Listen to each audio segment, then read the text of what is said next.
Afternoon. Today is December 5, 2022. The council briefing meeting will come to order. The time is 2:02 p.m. Will the clerk please call the roll? Councilmember Mosqueda. Present. Councilmember Nelson. Present. Councilmember Sawant. Councilmember Strauss. Present. Councilmember Morales.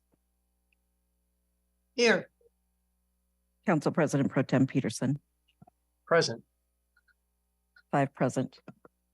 Thank you. And we'll recognize Councilmember Sawant when she joins us. Colleagues, Council President Juarez, Councilmember Herbold, and Councilmember Lewis are excused from today's council briefing because Council President Juarez is excused. This is the month of December. This is when I'm serving as pro tem, so I'll chair today's meeting.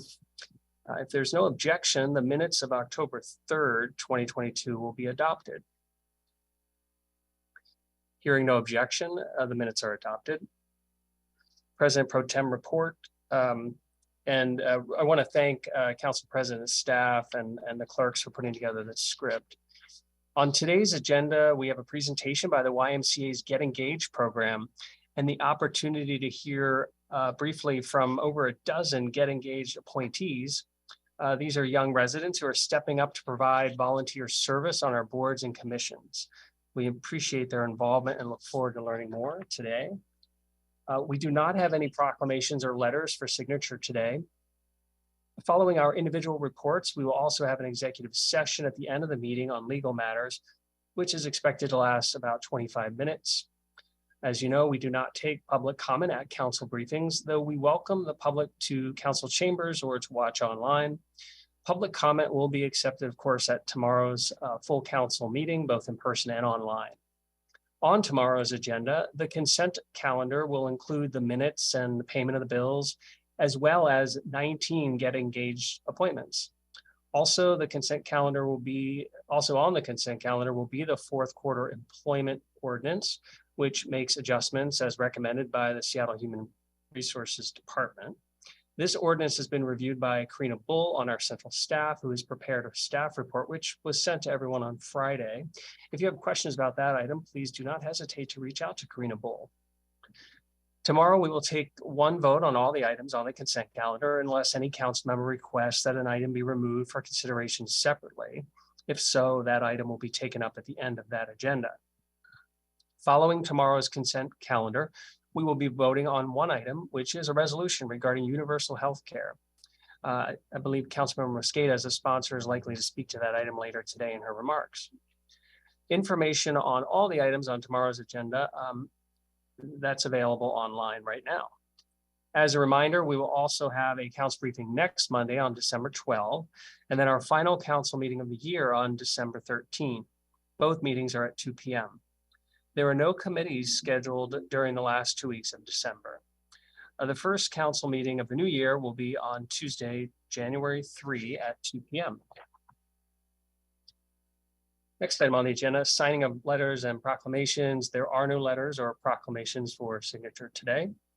So we'll jump into item 4, which is going to be the most fun for us today. I want to welcome all the Get Engaged candidates. Thank you for your willingness to serve Seattle on our boards and commissions, to keep us organized and so we can hear the most from you.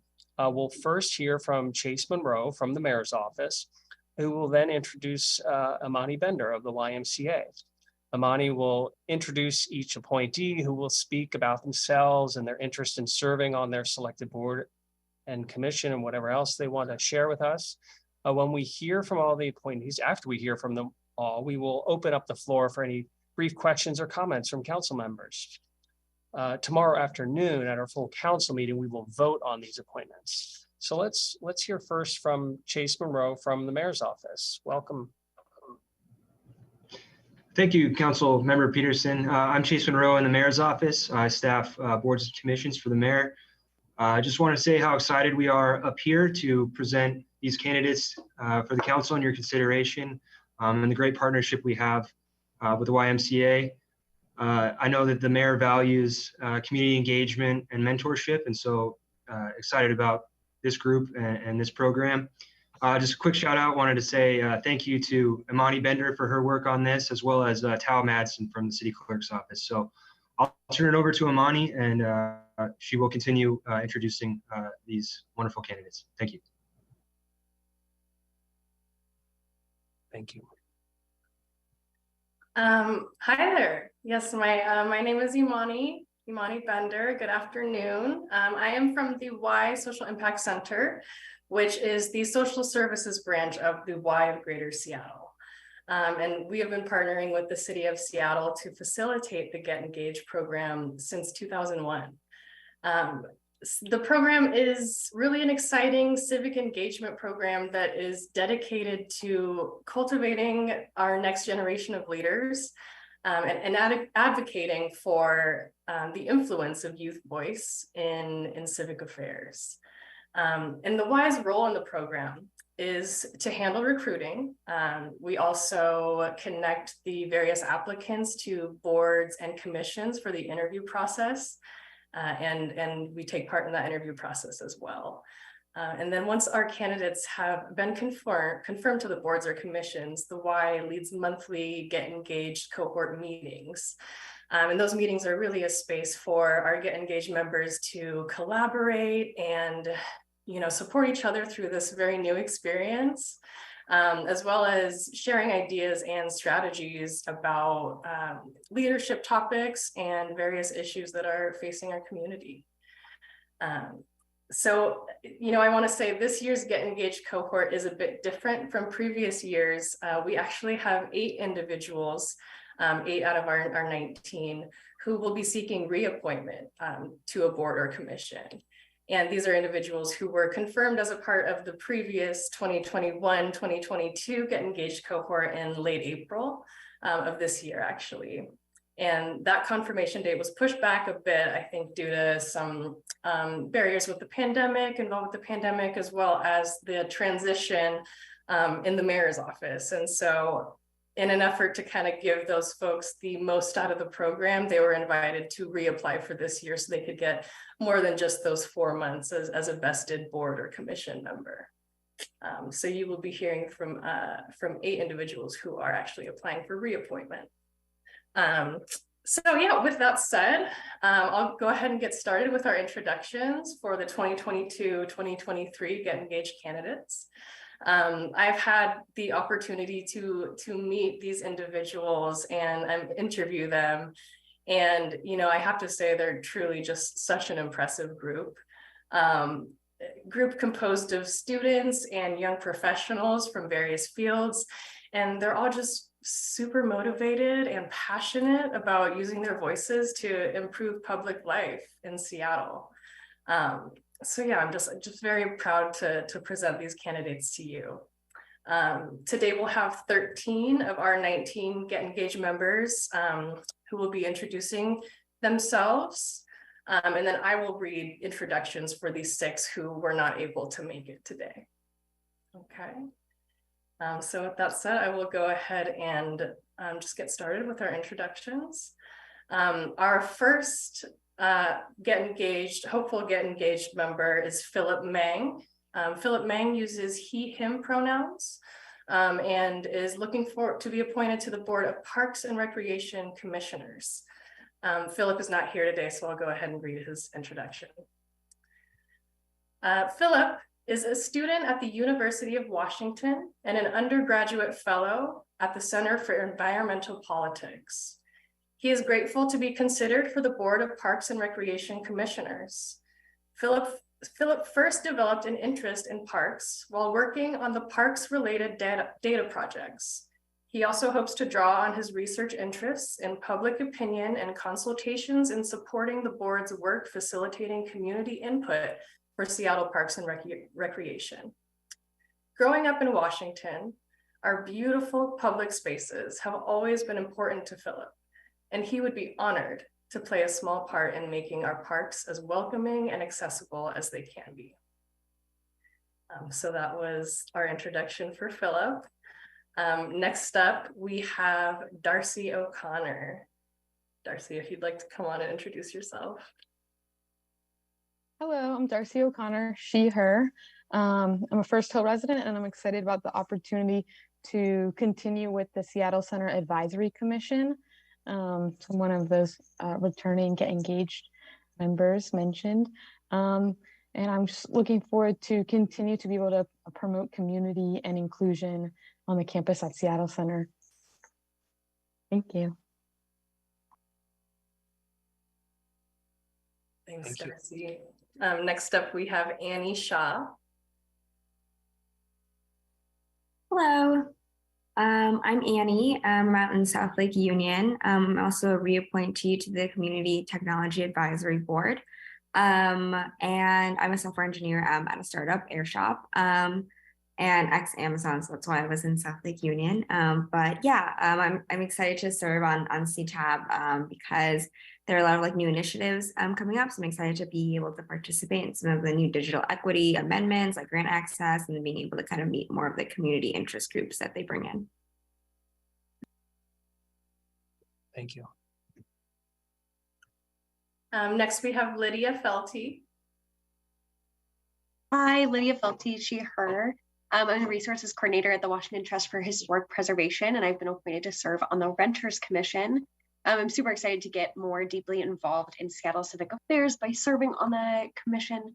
I'm a lifelong renter, so I imagine it's not really a surprise that this is something that I care really deeply about, especially thinking about affordable housing and access to the public amenities that I think every person deserves. And I especially appreciate that the Renters Commission focuses on protections for renters and has a really holistic understanding of issues and policies that affect everyone who rents or who wants to rent, from lack of affordability to insufficient public transportation, gentrification, systemic barriers that prevent people from securing housing. So I'm really excited to use my passions in placemaking, land use, and public development to help advocate for the policies and changes needed as part of the next generation of civic and community leaders. Thank you. Thanks, Lydia. Next up, we have Arya Blorchan. Hello, everyone. Arya Balerchian. I am a candidate for the Bicycle Advisory Board. I'm excited for the opportunity and look forward to the prospect of working with you all. For some background, I was born and raised in Southern California, where I also went to university. And during my time in university, I studied finance and was involved in various advocacy campaigns. Following graduation, I spent some time in New York and moved into Seattle in September 2021, where I work in financial services.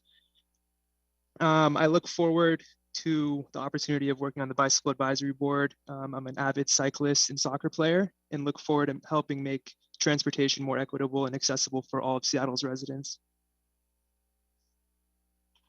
Thank you. Oops. Next up, we have Holt Hafer. Thanks, Imani. Hey, my name's Holt. I use he, him pronouns. I recently moved to the Madrona neighborhood from Ballard, not so recently, maybe about a year ago. But I'm excited to apply for a seat on the Pedestrian Advisory Board. One of my fondest memories from when I was just a little bit younger was taking walks with my family after dinner time. We do it maybe 3 or 4 times a week. And I tried to bring that experience to Seattle when I moved here in 2017. But I've noticed in both neighborhoods, their public facility can be degraded, or there are times where I'll walk and think about accessibility for folks who may need to use mobility devices.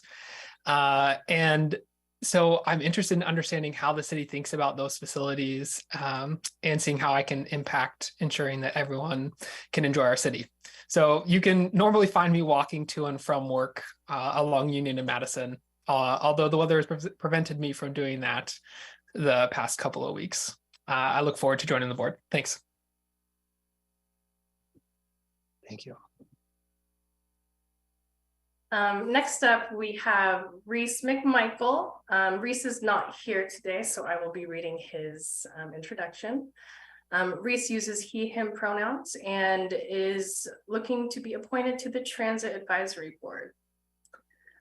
Reese is a 24-year-old graduate student at the University of Washington and hopes to be appointed to the Transit Advisory Board. Reese is interested in serving on the Transit Advisory Board because he believes a well-funded and operated public transit service is critical for improving our city's quality of life, as well as the well-being of every Seattleite.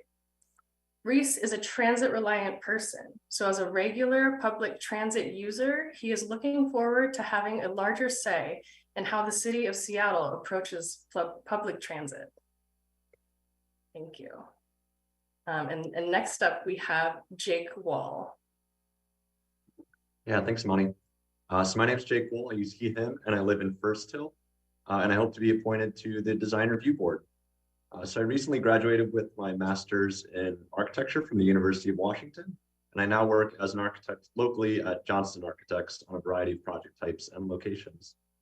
As a graduate student, I focused on reimagining housing and mixed-use spaces in Seattle alongside some city and practicing partners.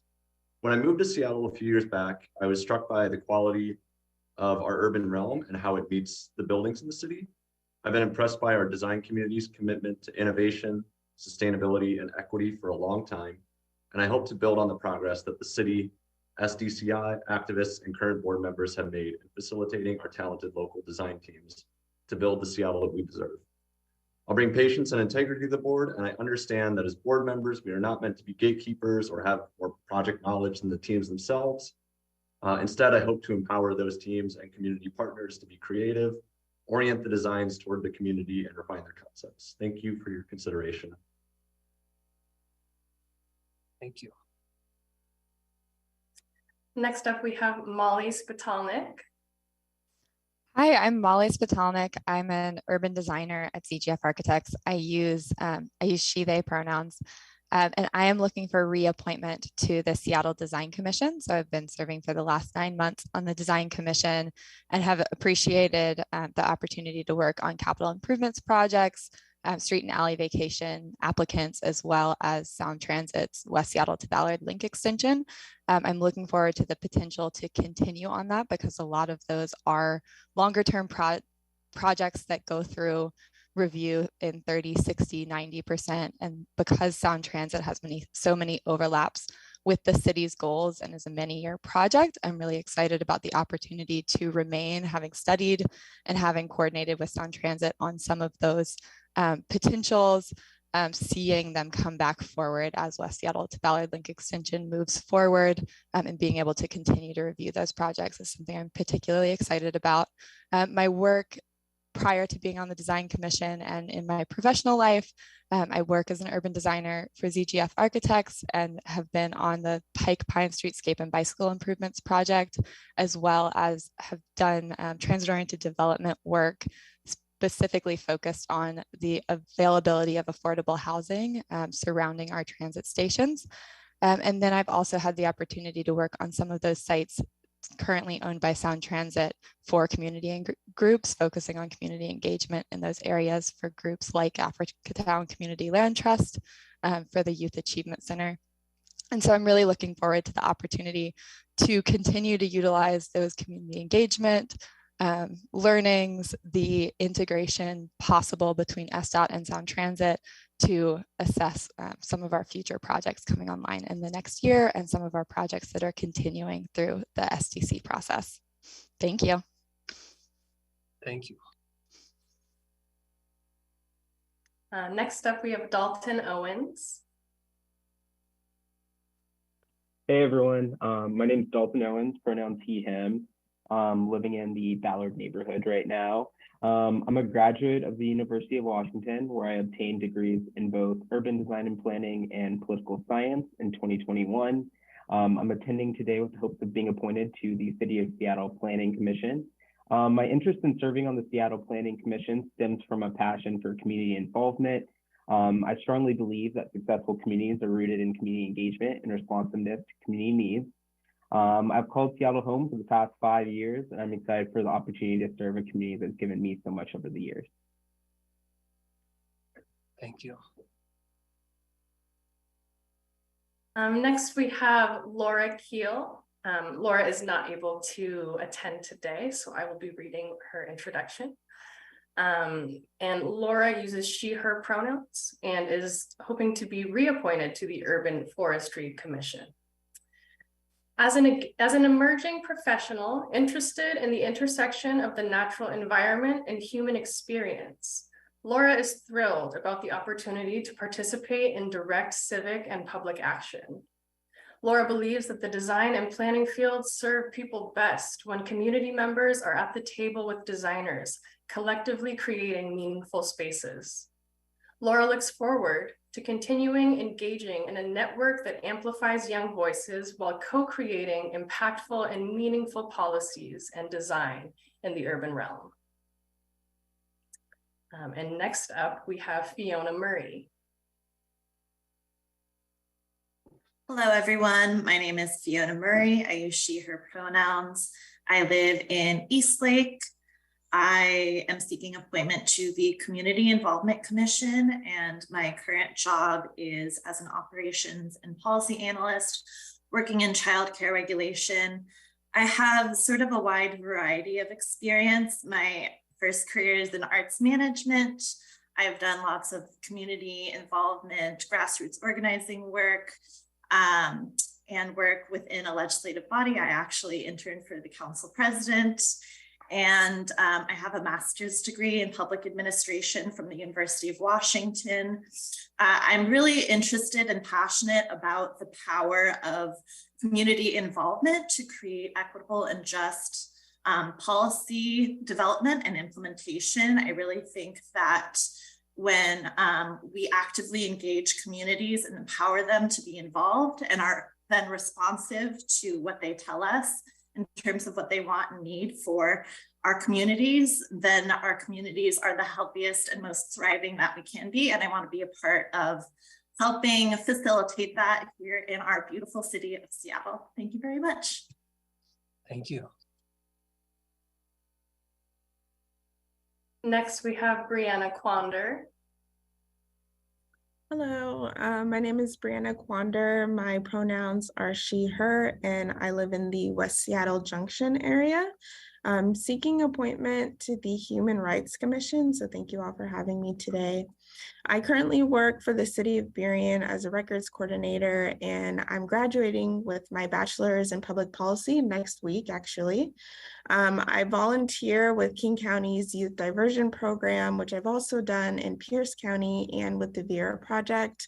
A lot of my job has been working with diversity, equity, inclusion efforts throughout the city. I've also had extensive experience working with boards, commissions, and councils. Throughout my time in school, my interest in human rights has grown a lot. I'm especially interested in criminal justice reform, along with helping our unhoused community, which matches up with the task force that we have with the Human Rights Commission. The experience that I've had personally in school and professionally has made it so I think I'll be able to bring a lot of good experience and a new perspective to the board, to the commission that has gone through a lot of changes as of late.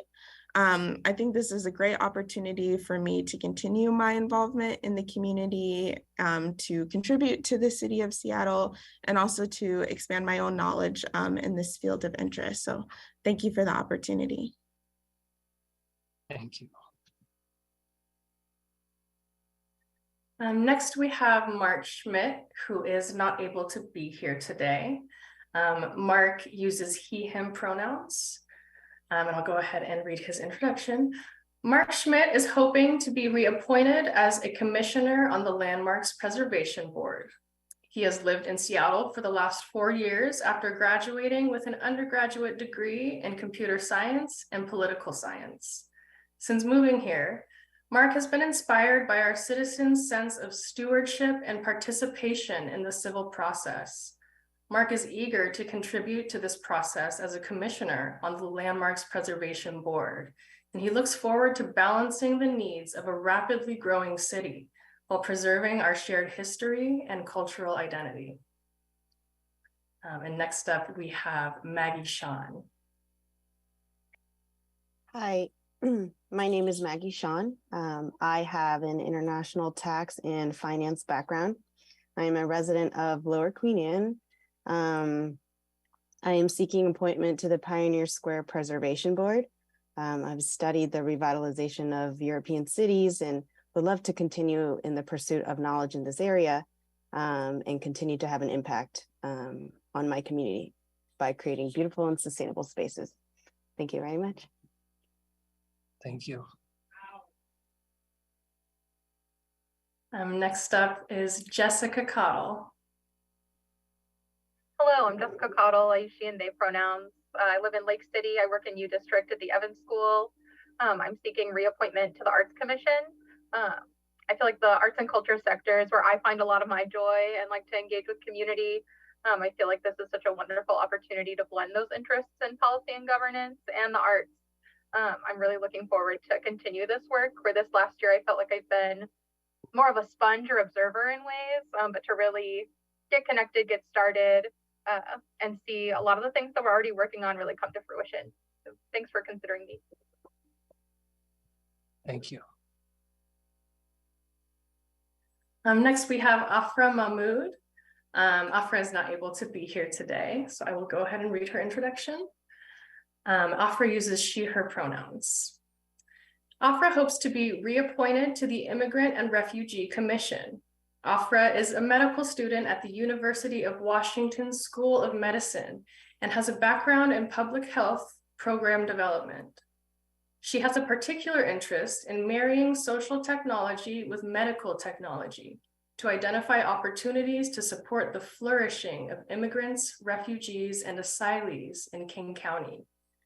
The Immigrant and Refugee Commission is an exciting opportunity to collaborate with a team to ensure that community members that often do not have a seat at the decision-making table can have their needs and input acknowledged and responded to.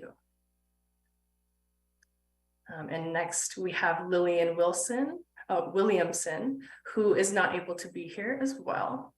And Lillian is looking for reappointment to the Seattle LGBTQ Commission. Lillian uses she, her pronouns. Lillian is applying for reappointment to the LGBTQ+ Commission as a board member at the Washington Gay, Lesbian, Straight Education Network, the former director of the University of Washington's Queer Student Commission, and through her work in youth behavioral health with the Washington Healthcare Authority, Lillian has years of experience serving the LGBTQ+ community in Seattle and Washington. She looks forward to continuing this work through the LGBTQ+ Commission, where she plans to advocate for increased resources in healthcare and housing for LGBTQ+ youth. Thank you for your time. And then next we have Teresa Faltisek Gibbons, who I believe is here. Hi, my name's Teresa Gibbons. I use she, her pronouns, and I'm hoping to be appointed to the Seattle Women's Commission. I grew up in the Seattle area and returned here after graduating college with a bachelor's in political science. During undergrad, I deliberately took coursework that explored gender-based violence, accumulating in a thesis project where I proposed a partial policy solution to address human trafficking between the Washington and Oregon border. My professional experience has been in the tech industry in program management roles where collaboration and strong analytical capabilities are key. I'm particularly passionate about equitable housing access, and I hope to leverage the professional skills I've developed to contribute to the Commission's work promoting affordable housing for women. I'm motivated by exploring new ideas and being of service. I look forward to learning from the other commissioners and broadening my engagement in the community. Thank you. Thank you.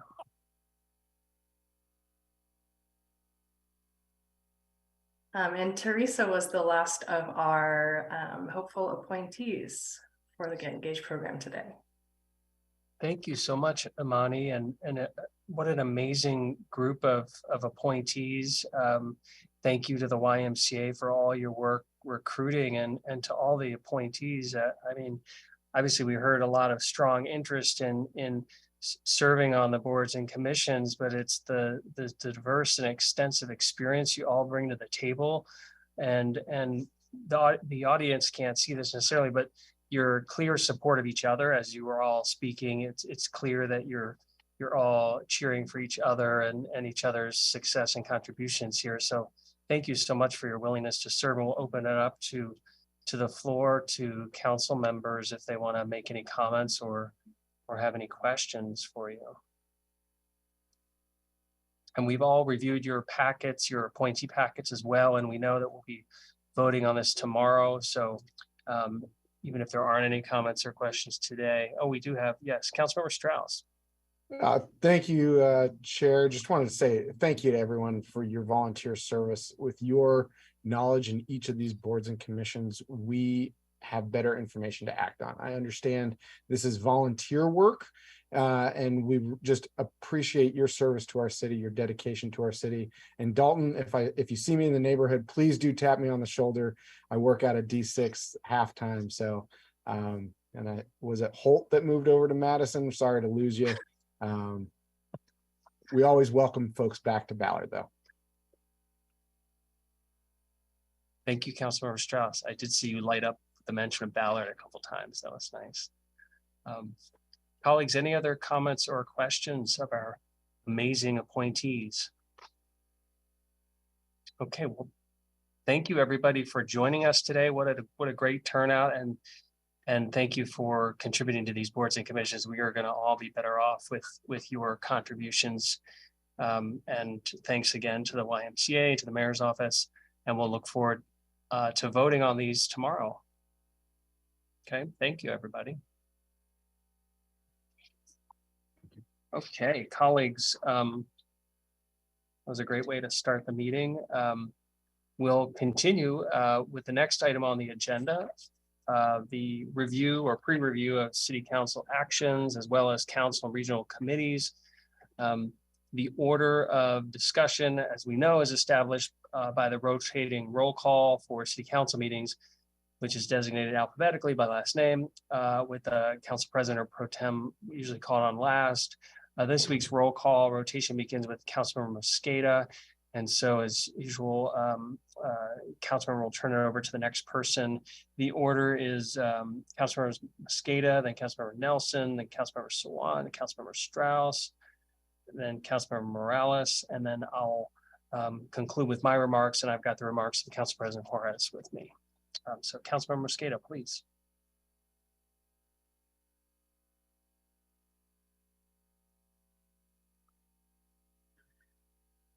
Thank you very much.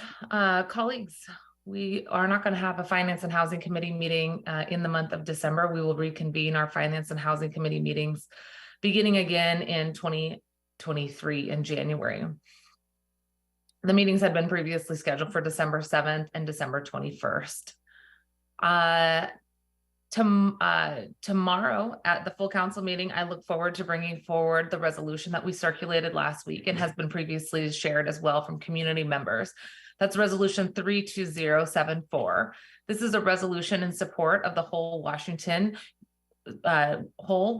State's Universal Healthcare Initiative, and endorses the people's effort to pass the Improved Medicare for All through whole Washington statewide initiative 1471.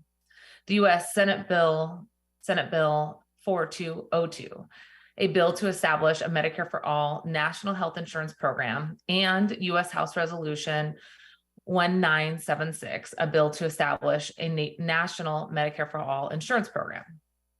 The COVID-19 pandemic has demonstrated the negative ramifications for all families, individuals, youth, and elders when people do not have access to appropriate health care or health insurance.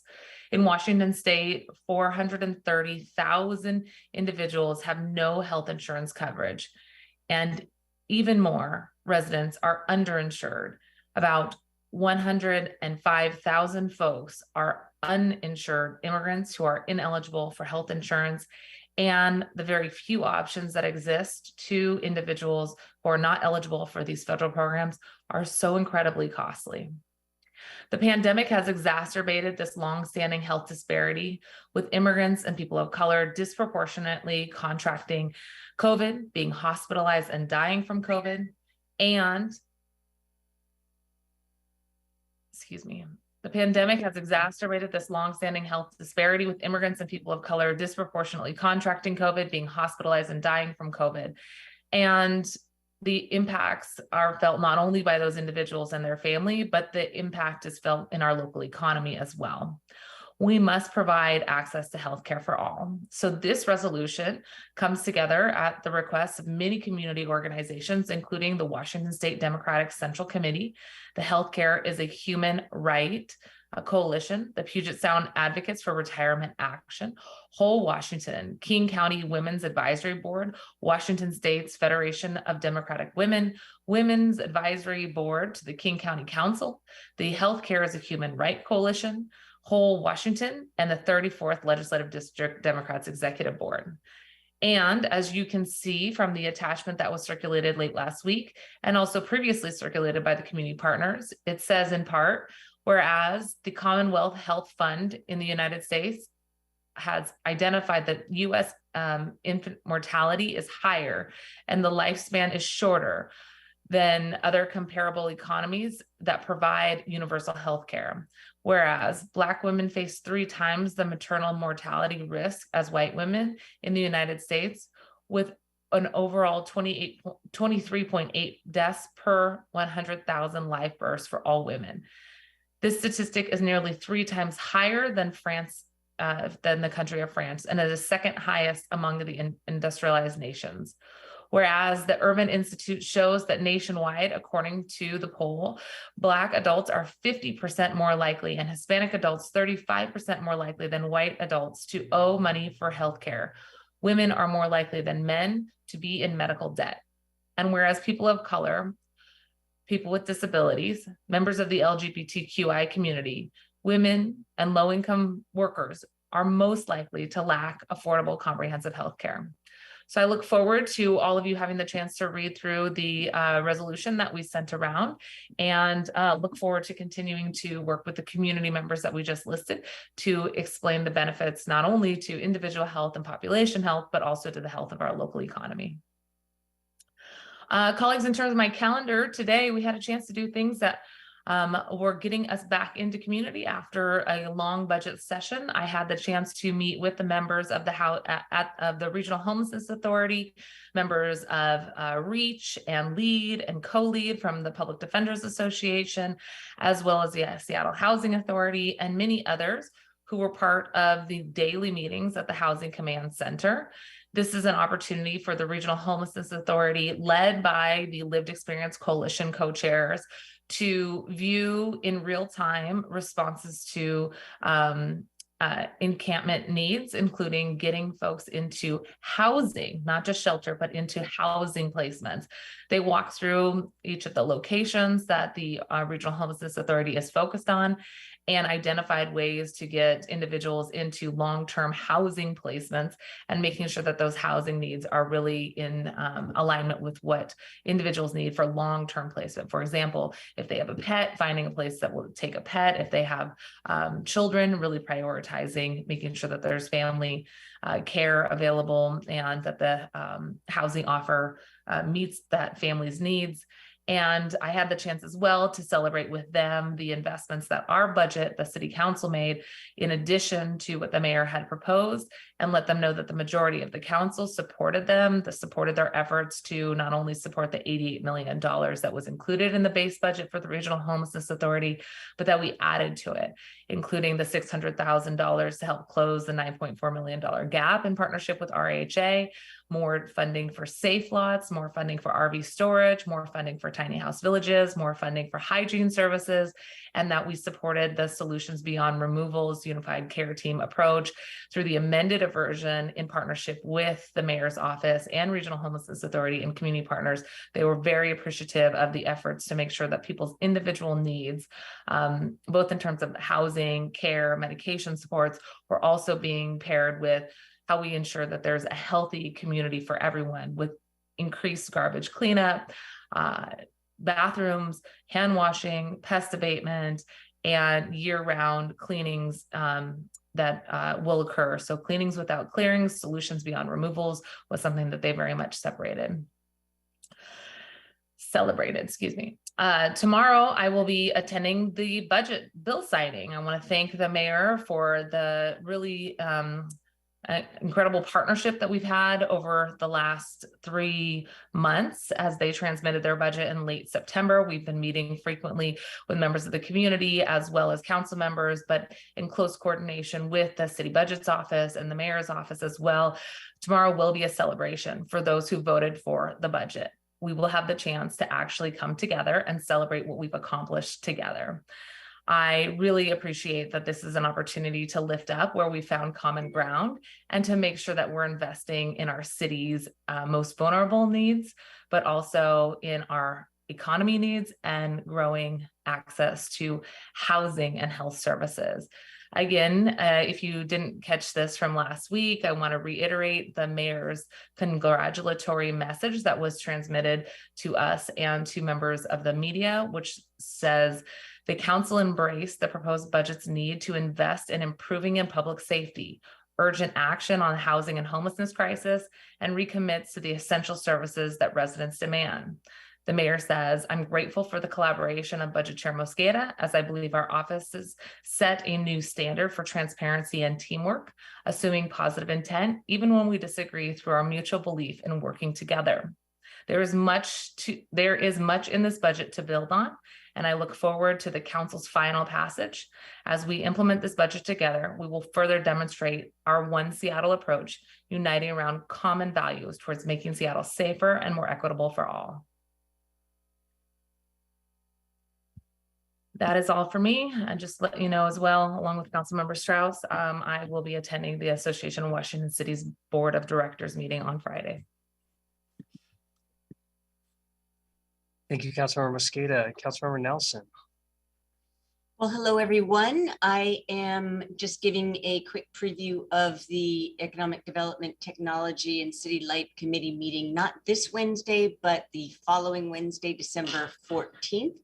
I'll of course give more information as we approach that, but briefly, we will be having a briefing discussion and possible vote on 2 city light easements and on King County's franchise agreement. And then there will be 2 appointments to the Music Commission and 4 reappointments to the Music Commission. So that is coming up, and there will be more information, as I said, on the legislation that we'll be hearing. I'll provide more information next week during briefings. There were 2 events that I wanted to highlight from last Friday. I attended the 21st Urban League breakfast. This one was called the Era of Essential Services. And if the snow hadn't been such a threat, it would have been the West End's largest breakfast event ever, with 1,300 people registered. But it was a great event. I learned a lot about their work this past year. And for those of you who don't know, the Urban League's mission is a vision of equity for all.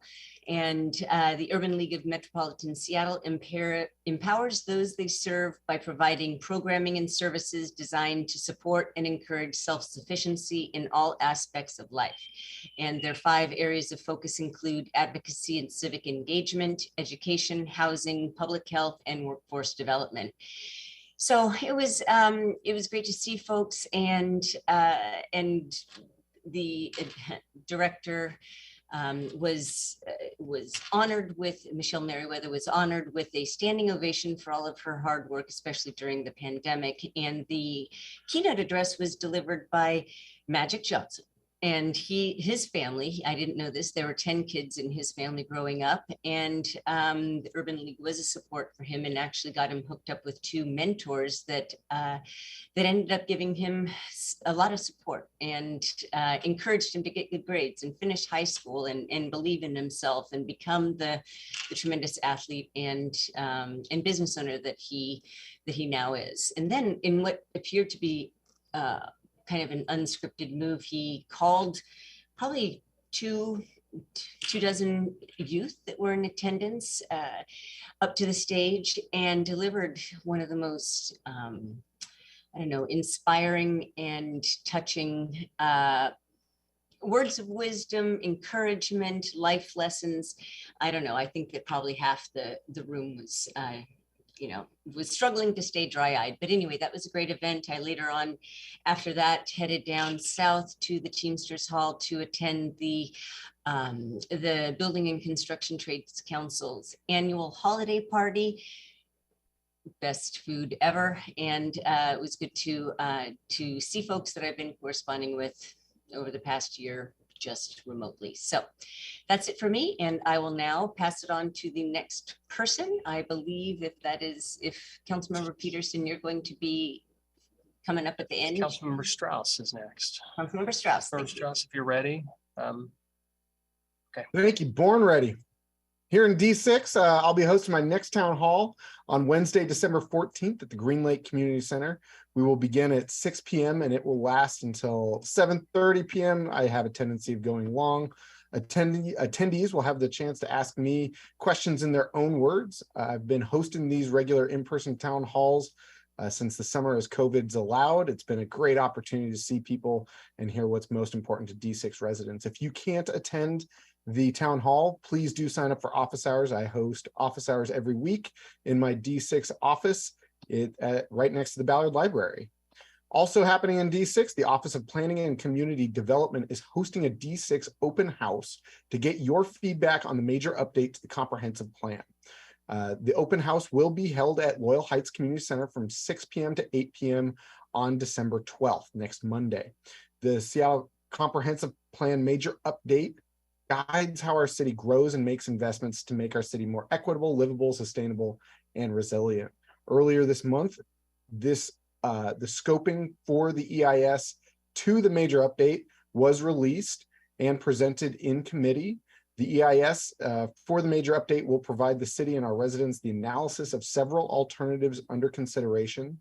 This information will be critical to the decision-making process as we seek to complete the plan by 2024. More than 1,000 public comments were received during last summer's public comment period that will help shape the EIS analysis to the major update. And last summer, I requested OPCD extend the public comment period. I'm thankful for them doing so because it doubled the amount of public comment time available. OPCD has scheduled several community meetings across the city in the coming weeks where residents can interact one-on-one with our planning staff and participate in small group community conversations about housing, investments, and everything that they want to see in their community. The December 12th, so again for D6, the community open house for the comprehensive plan major update will be on December 12th at the Loyal Heights Community Center from 6 p.m. to 8 p.m. and the address is 2101 Northwest 77th Street, Seattle, Washington 98117. This open house is part of the next step of OPCD receiving feedback on the major update to the comprehensive plan. Hope to see y'all there. Colleagues, I have used our council briefings as an opportunity to share with my D6 residents what I've been working on and D6 specific updates. As we've not had council briefing in a few months due to budget deliberations, I have too many D6 updates to fit within one council briefing, which has me thinking about changing my practice of using council briefing as the tool of sharing video updates with D6 residents. I think I'm going to be changing this to just recording my videos outside of council briefing in order to keep these meetings focused on what is outlined in our agenda as our city council actions, council and regional committees, as it's described in our council rules. So here in the Land Use Committee, there are no land use related bills on the full council agenda tomorrow. We held our most recent committee last Wednesday, November 30th, where we voted on one item, the appointment to the Equitable Development Initiative Board, John Rodriguez. His appointment will come to our December 13th full council agenda. We were briefed on three items, CB 120462, the comprehensive plan amendments, public hearing and briefing. This is the annual comprehensive plan amendments, not the major update. We were also briefed on Council Bill 120464, affordable housing design review exemption for 60% AMI, and the comprehensive plan scoping report, which met the criteria for lifting the associated proviso that we put on during budget of a year ago. Our next land use committee will be this Thursday, December 8th, and we'll be having a morning, not afternoon meeting, which means that we'll be meeting at 9:30 a.m. this Thursday. Colleagues, as you know, my preference is to have 2 meetings on items we vote on. So this week's committee will primarily focus on voting on the items of discussion we heard last week. So we plan to vote on Council Bill 120462, the 2022 Annual Comprehensive Plan Amendments, not the major update. And we'll also be voting on Council Bill 120464, the Affordable Housing Design Review Exemption for 60% AMI. Councilmember Peterson, I think you know I am planning to bring a cleanup bill to our arborist legislation after hearing from high road arborists and plant amnesty. If this is ready for discussion this week, I'll add it to the agenda. If not, we'll save it for January. It's all information you already know. So happy to work with you there. And colleagues, that is my report. I believe I now pass it to Councilmember Morales. Unless, colleagues, are there any questions? Seeing none, I will pass it to Councilmember Morales. Councilmember Morales, good afternoon. Thank you. Oh, Councilmember Salwan's not here. Okay. Caught me a little off guard there, Councilmember Strauss. Thank you. Okay, good afternoon, colleagues. I will start with committee updates. The Neighborhood Education Arts and Rights Committee will be meeting this Friday at 9:30 in the morning. We have 4 appointments on the agenda, 2 for the Ballard Avenue Landmark District and 2 for the LGBTQ Commission. And then we have 2 bills. There will be a hearing and discussion on Council Bill 120456, which is the Historic Resource Administrative Review discussion. That will just be a public hearing. My plan is to actually move that to a vote at our first meeting in January, and then have a full council, then move it to full council later in January. We'll also be hearing Council Bill 120312, which would adopt controls and incentives for the Seattle First National Bank building. We had a conversation about this bill before budget, and am bringing it back now so we can continue that discussion. Let's see, external committee updates. Last week, the King County Growth Management Planning Council met to discuss the affordable housing allocation across cities that's required under House Bill 1220 that was passed last year at the state legislature. The Affordable Housing Committee has been meeting for the last year to discuss the methodology for that allocation, and will be voting soon. They have chosen what they're calling option 3 as the preferred methodology. It's really based on the share of new housing growth and makes adjustments for local factors, including the ratio of low-wage jobs to low-wage workers, the existing share of income restricted housing, and the existing share of homes that are affordable at or below 80% of AMI. Our own Office of Housing and OPCD staff advise that this is the best option for increasing housing choices, particularly for low and moderate income households in areas that currently have few affordable options available. And also this methodology would promote a more equitable distribution of housing choices across jurisdictions. I will say there was some discussion during the Planning Council meeting last week from a couple of jurisdictions, but the Suburban Cities Association did vote in support of this third option. And so my understanding is that the Affordable Housing Committee will be making their final vote, and then it will come back to the Growth Management Planning Council. So I also attended last Thursday, I attended OPCD's comprehensive plan listening session. They did hold a session at Langston Hughes. So I want to thank the OPCD staff. There were lots of folks there really sharing their scoping report. And then they broke out into several smaller groups and had facilitated conversations with OPCD staff and community members.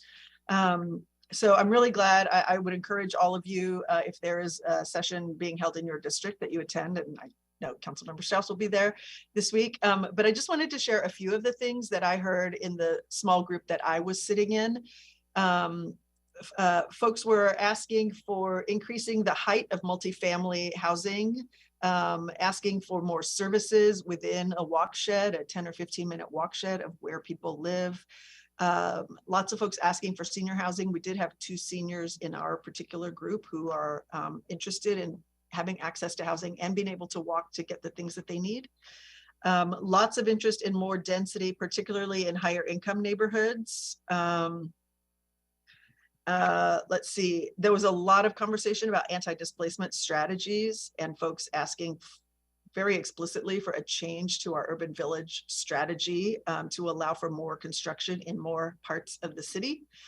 And then there was an interesting question about what's missing from your neighborhood.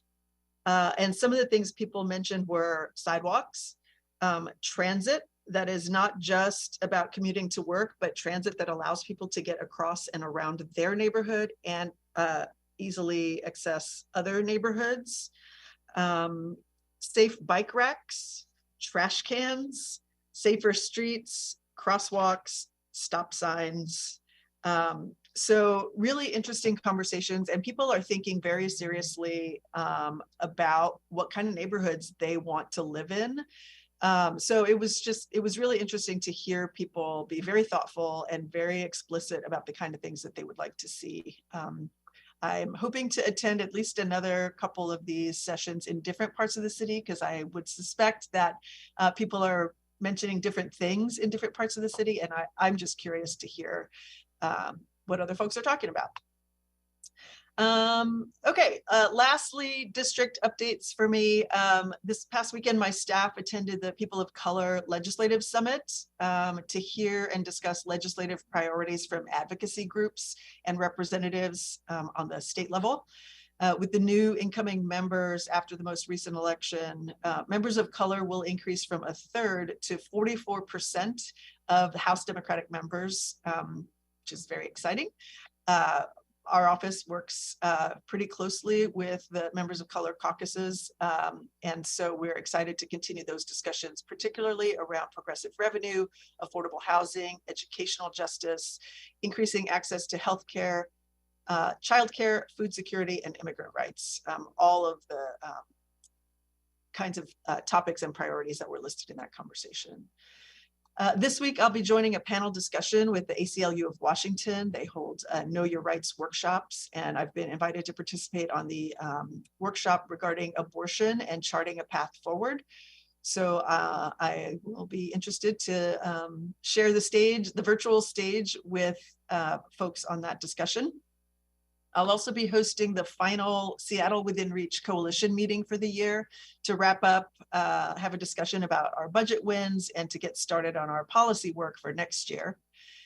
And finally, I'm excited to share that my staff has been working on a CID resource guide, working closely in collaboration with community members and with the Department of Neighborhoods. The draft is finally done. It is getting, it's out for translation so that we can print it, hopefully by the end of the year. And the guide is really intended to support people who are living unhoused in the CID, and can also be used by people living and working in the neighborhood and the surrounding areas, as well as social service providers, to find in language services that they can access.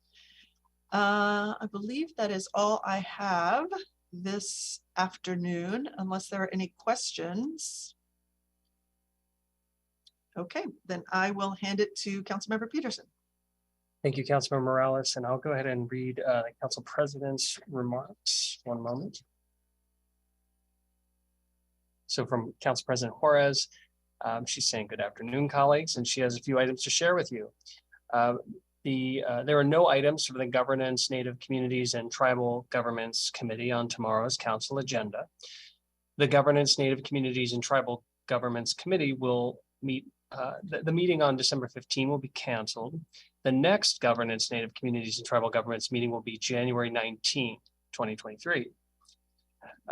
Last week, Council President Juarez's staff met with the Human Services Division regarding impacts stemming from unsanctioned encampments in District 5, in particular RV encampments in Lake City. Outreach to residents of these encampments will be the next step to help get people into services and more stable housing. Last Thursday, Council President Juarez's team celebrated the Seattle Latino Chamber of Commerce, and the Seattle Latino Chamber of Commerce received a national award as the Latino Chamber of Commerce of the Year. So congratulations to them and all the work they do. They also attended the Sound Transit Ridership and Operations Committee, where Council President received an update on the new Fare Ambassador Program, the Orca Card 2.0 program, and they discussed metrics on vertical conveyance, so the elevators and escalators in the stations. Council President Juarez would like to announce that the Seattle Indian Health Board brought its mobile medical clinic to Lake City last week. And as you know, the Seattle Indian Health Board provides medical services for all people of all ages, ranging from immunizations to exams to diagnosis and treatment of chronic disease. We're so glad to have their new clinic open in Lake City and welcome their mobile medical clinic, which can easily go where services are most needed. The week ahead, Council President Juarez's office will be meeting with the new Park Superintendent, AP Diaz. Their office will also be meeting with the Seattle Police Department Chief Adrian Diaz, and they'll be meeting with the Office of Planning and Community Development regarding planning around the 130th Street light rail stop. Council President Juarez is pleased to add that construction at the 130th Street location is continuing. The pillars are up and the platform is under construction, and they're looking forward to being able to use it to get onto light rail. And that concludes Council President's report. We'll move on quickly to my report here. Colleagues, there are no items from the Transportation Seattle Public Utilities Committee on the full council agenda for tomorrow afternoon. Our next meeting of the Transportation Seattle Public Utilities Committee is tomorrow morning, Tuesday, December 6th at 9:30 a.m. We have 9 items on our committee agenda. 5 of those items are minor land easements from Seattle Public Utilities. Of those 5 items from SPU, 3 will require public hearings, so there'll be a lot of parliamentary procedure opening and closing the public hearings. Council Bill 120429 is SDOT related legislation sponsored by Councilmember Strauss that would make permanent the Safe Start Street Eateries program. We're expecting 1 technical amendment to this legislation to update the fees. The agenda will include a choice between 2 additional amendments, but we'll probably take action just on the reporting requirement amendment. That would have SDOT report back in a year on the success of the new program. That's Amendment 3. That's the one we'll likely move in addition to Amendment 1. So Council Bills 120470 through 120474 are the 5 pieces of legislation from Seattle Public Utilities, 2 bills to accept land easements and 3 bills to relinquish land easements. The 3 relinquishments require public hearings. If there's minimal conversation during the 3 public hearings, we can suspend the committee rules to vote on those 3 items on the same day as the public hearing. Council 120477 is about a city compost purchasing agreement. The legislation is required by state law and encourages the purchase of locally sourced compost and requires the city to conduct educational outreach. The agenda is updated with a technical amendment to provide a more thorough definition of compost based on the Washington Administrative Code.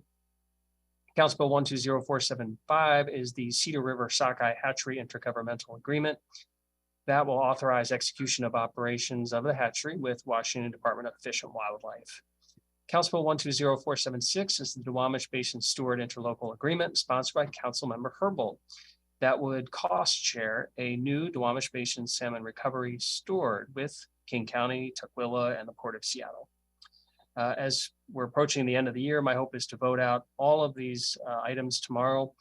Don't anticipate any of them being controversial. We will have a special meeting of the Transportation Seattle Public Utilities Committee on Monday, December 12 at 9:30 a.m. Appreciate everybody trying to attend that. And because we'll have that special meeting on December 12, we are canceling our January 3rd meeting. A quick preview of December 12, 3 items. The regularly scheduled audit plan for SPU that will be conducted by the independent firm Moss Adams. An update on one of the city's largest capital projects, the Ship Canal Water Quality Project, and an update from our Seattle Department of Transportation on the alley and subterranean street vacations for the Seattle Convention Center expansion. Please reach out to Seattle Council Central Staff Brian Goodnight covering SPU, or Calvin Chow covering SDOT if you have any questions.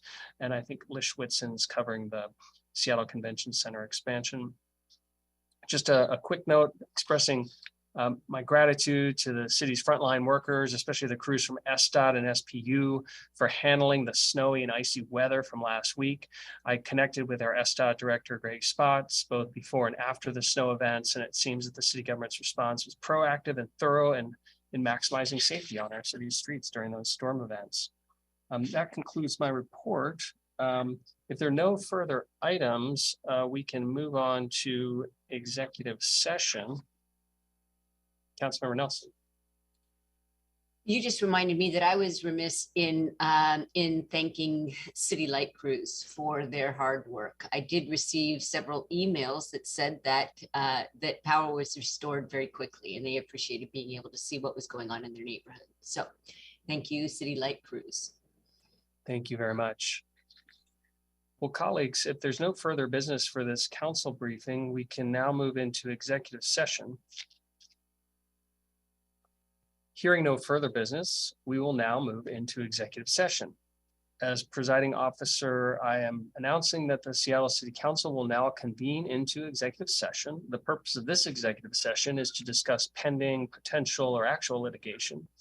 The council's executive session is an opportunity for the council to discuss confidential legal matters with city attorneys as authorized by law. A legal monitor from the city attorney's office is always present to ensure the council reserves the questions of policy for open session. And we expect this to go until 3:35 p.m. And if the executive session is to be extended beyond that time, I will announce the extension and the expected duration. At the conclusion of the executive session, this council briefing meeting will automatically be adjourned. The next regularly scheduled council briefing meeting is scheduled for December 12, 2022 at 2 p.m. The council is now in executive session.